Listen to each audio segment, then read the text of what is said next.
ना ना ऐसा मत करो यार, बहुत मेहनत। चला रहा है इसको, देखो मुझे ड्राइवर।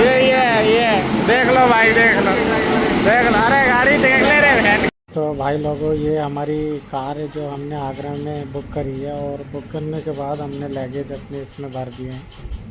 उत्तर प्रदेश के आगरा शहर में स्थित आगरा का किला मुगलों द्वारा बनाई गई सबसे भव्य इमारतों में से एक है।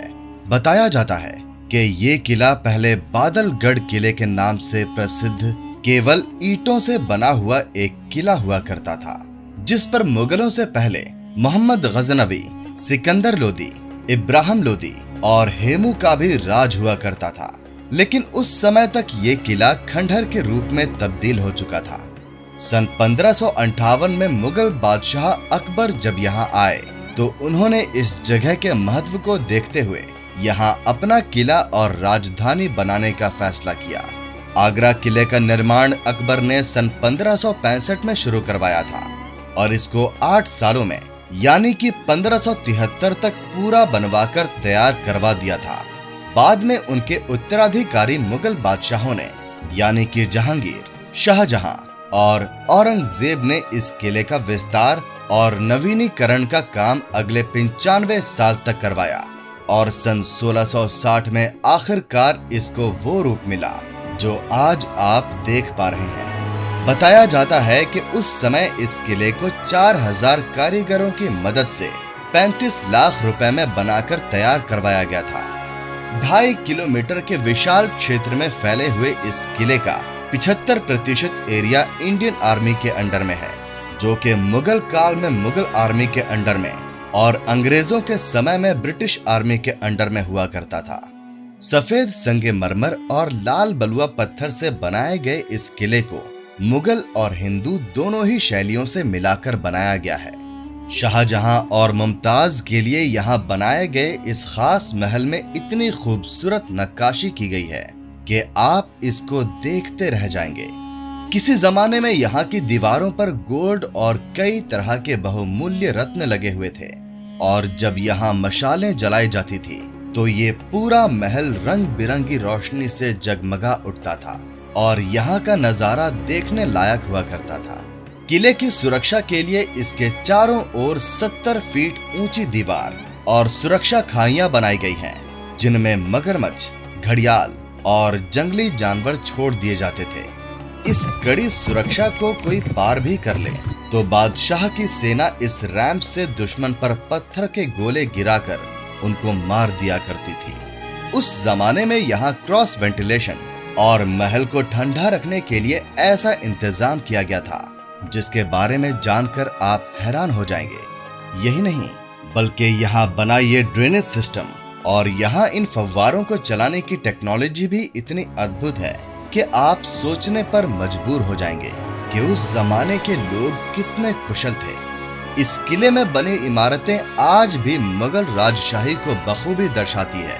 फिर चाहे वो खास लोगों के साथ मीटिंग के लिए बना ये दीवाने खास हो, आम जनता को सुनने के लिए बनाया गया ये दीवाने आम हो, शाहजहां की बेटियों के लिए बनाए गए खूबसूरत महल हो, या फिर किसी जमाने में इस मैदान की शोभा बढ़ाने वाला मीना बाजार।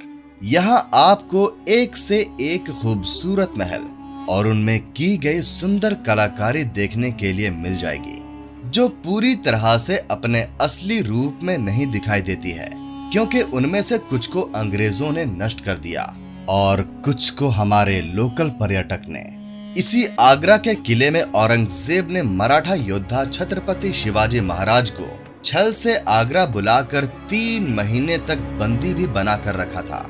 इस किले के इतिहास से जुड़ी सबसे हैरान करने वाली बात यह है कि औरंगजेब ने अपने पिता शाहजहां को भी इसी किले में 8 साल तक मुसम्मन बुर्ज में नजर बंद करके रखा था। और ऐसा उसने क्यों किया था, उसके बारे में विस्तार से मैं आपको इस वीडियो में बताऊंगा। नमस्कार दोस्तों, बहुत बहुत स्वागत है आपका मेरे चैनल में और मैं आपको लेकर जाने वाला हूं आगरा के ऐतिहासिक किले में और इससे जुड़ा इतिहास और रोचक तथ्य मैं आपको इस वीडियो में बताने वाला हूं।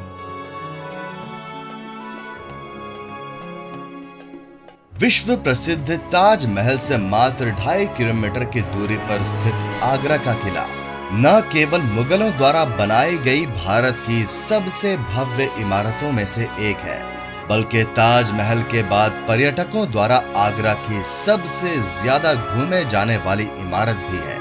कुल मिलाकर 2.5 किलोमीटर के विशाल क्षेत्र में फैले हुए इस किले का पहला गेट है अमर सिंह गेट, जो कि शाहजहां ने अपने कमांडर अमर सिंह की बहादुरी से खुश होकर बनवाया था, क्योंकि उन्होंने शाहजहां को कई युद्ध जितवाए थे।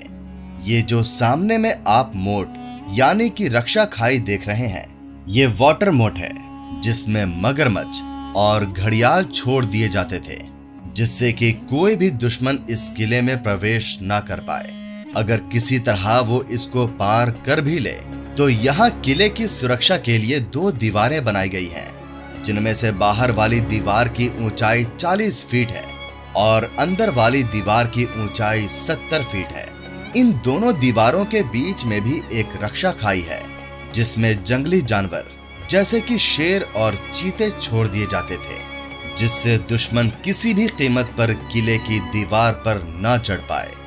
ये है इस किले का दूसरा दरवाजा, जिसको कहा जाता है नौबत खाना यानी कि ड्रम हाउस। जब बादशाह किले में प्रवेश करते थे तो उनका स्वागत करने के लिए यहाँ ड्रम बजाए जाते थे और फिर ऊपर बनी गैलरीज में दासियां डांस किया करती थीं और यहाँ ऊपर बनी खिड़की से बादशाह पर तरह तरह के फूल बरसाए जाते थे। इस गेट को कहा जाता है अकबरी गेट और इसके ऊपर जो आप खूबसूरत काम देख रहे हैं, इसको कहा जाता है मोज़ेक वर्क, जिसमें अलग अलग तरह की पतली पतली टाइल्स को जोड़कर दीवारों पर लगाया जाता था। इस किले में जितना भी काम आप व्हाइट मार्बल का देखेंगे, वो शाहजहां और औरंगजेब के समय में करवाया गया था, और जो भी काम रेड सैंडस्टोन से करवाया गया था, वो अकबर और जहांगीर के समय का है। यहाँ पर ये जो कमरे आप देख रहे हैं, ये अब सरकारी दफ्तर की तरह इस्तेमाल में लाए जाते हैं, लेकिन मुगल काल में ये घोड़ों के अस्तबल हुआ करते थे। यहाँ जमीन पर जो आप कटिंग देख रहे हैं, ये कोई डिजाइन नहीं है, बल्कि ये उस जमाने के स्पीड ब्रेकर हैं, जिससे कि जब हाथी और घोड़े यहाँ चढ़ें या नीचे उतरें तो उनके पैर ना फिसलें। यहाँ खड़े होकर अगर आप ताली बजाते हैं तो आपको इको साउंड सुनाई देगी, क्योंकि ये दोनों ही दीवारें खोखली हैं। इनको खोखला बनाने का कारण ये था कि अगर सारे दरवाजे पार करके किसी तरह दुश्मन यहाँ तक पहुँच भी जाए तो उनके घोड़ों के पैरों की आवाज से बादशाह की सेना सतर्क हो जाए। ऐसी स्थिति में दुश्मन पर वार करने के लिए ऊपर से पत्थर के बड़े बड़े गोले फेंक दिए जाते थे।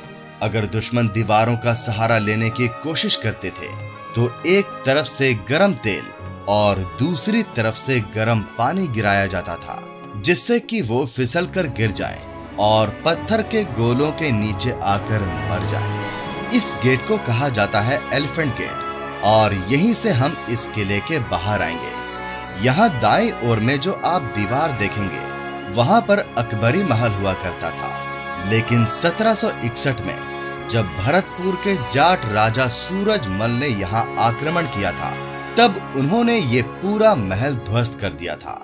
ऊपर में जो जगह आप देख रहे हैं, वहां मुगल सैनिक खड़े होकर किले की सुरक्षा किया करते थे और युद्ध की स्थिति में वहां से दुश्मनों पर तीर भाले वगैरह चलाया करते थे।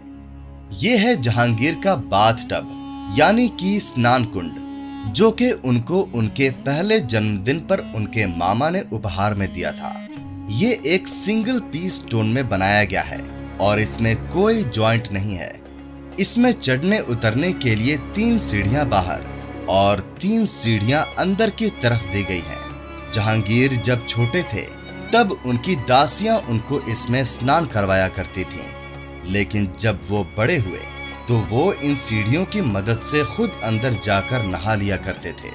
ये बाथ टब पहले अकबरी महल में रखा रहता था, लेकिन सरकार ने पर्यटकों को दिखाने के लिए इसको बाद में यहाँ रख दिया। ये जो सामने में आप महल देख रहे हैं, ये है इस किले का पहला महल, जिसको कहा जाता है जहांगीर महल, जो कि अकबर ने अपने बेटे जहांगीर के लिए बनवाया था। इस गेट को बनाने के लिए राजस्थानी आर्किटेक्चर का उपयोग किया गया है। इस गेट में प्रवेश करने के बाद ये जो लकड़ी के दरवाजे आप देखेंगे, ये मुगल काल के नहीं हैं, बल्कि ये अंग्रेजों के समय में लगाए गए थे। मुगल काल में यहाँ दरवाजे नहीं होते थे, बल्कि यहाँ दरबारी खड़े हुआ करते थे। बादशाह जैसे ही अंदर प्रवेश करते थे तो दोनों तरफ में बने प्लेटफॉर्म से दासियां फूल बरसाकर उनका स्वागत किया करती थी। तो अब हम प्रवेश कर चुके हैं जहांगीर महल में, जिसको रंग महल के नाम से भी जाना जाता है। ऐसा इसीलिए क्योंकि उस जमाने में जब यहाँ कोई भी त्योहार या कार्यक्रम आयोजित किया जाता था, तब यहाँ डांसिंग प्रोग्राम के लिए डांसर्स बुलाई जाती थी, जो कि रंग बिरंगे वस्त्र पहनकर यहाँ नृत्य किया करती थी। सबसे ऊपर वाले हिस्से में बादशाह बैठा करते थे और उसके नीचे में जो आपको आर्च नजर आ रहे हैं, वहां उनकी दासियां बैठकर यहाँ होने वाले कार्यक्रमों का आनंद लिया करती थीं। ये उस जमाने का डाइनिंग हॉल है, जहां बैठकर बादशाह खाना खाया करते थे। यहाँ जो दरवाजा आप देख रहे हैं, इसके पीछे में रसोई घर हुआ करता था, जहां जोधाबाई अपने हाथों से खाना बनाया करती थी। यहाँ ऊपर जाने के लिए सीढ़ियां भी दी गई हैं, लेकिन अब इनको स्थायी रूप से बंद कर दिया गया है।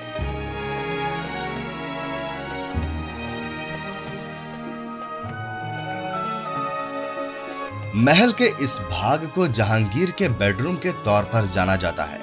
यहाँ जो जालियां आप देखेंगे, इनके पीछे में 4 फीट का गैप दिया गया है, जिसमें एक गलियारा बनाया गया है।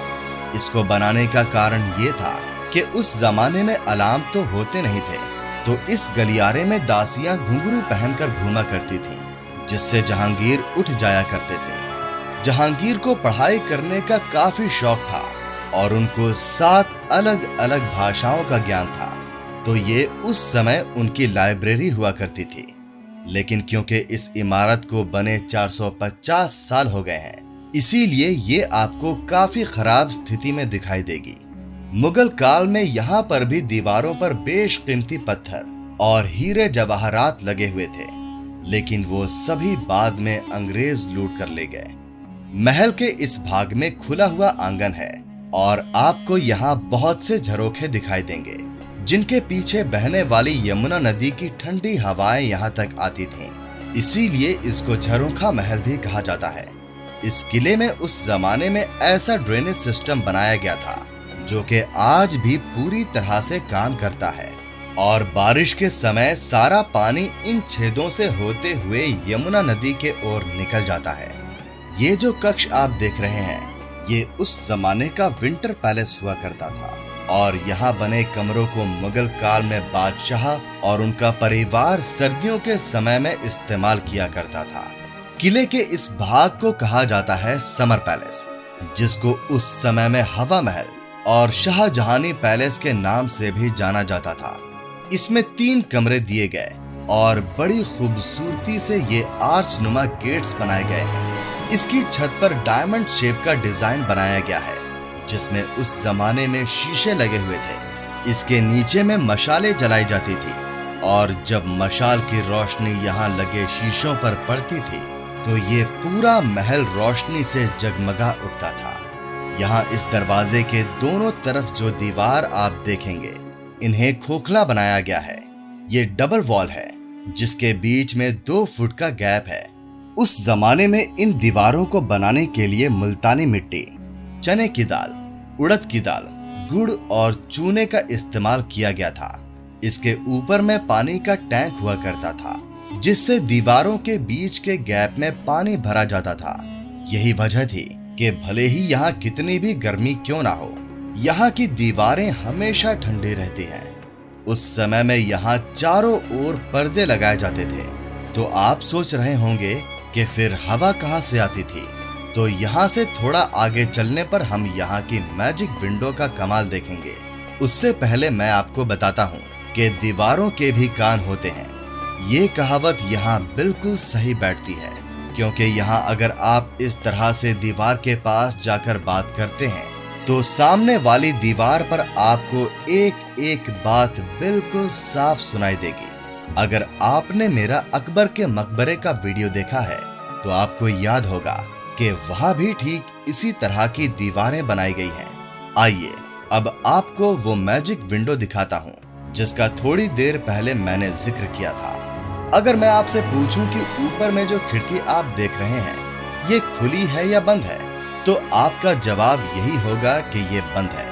तो मैं अंदर जाकर एक कागज का टुकड़ा फेंकूंगा और आप देखेंगे कि वो बाहर आ जाएगा। तो आपने देखा कि खिड़की बंद है, लेकिन वो कागज का टुकड़ा यहाँ आ गया। चलिए अब इस खिड़की को अंदर चलकर देखते हैं। तो आप देखेंगे कि अंदर से इसको इस तरह से क्रॉस वेंटिलेशन के लिए बनाया हुआ है, जिससे यमुना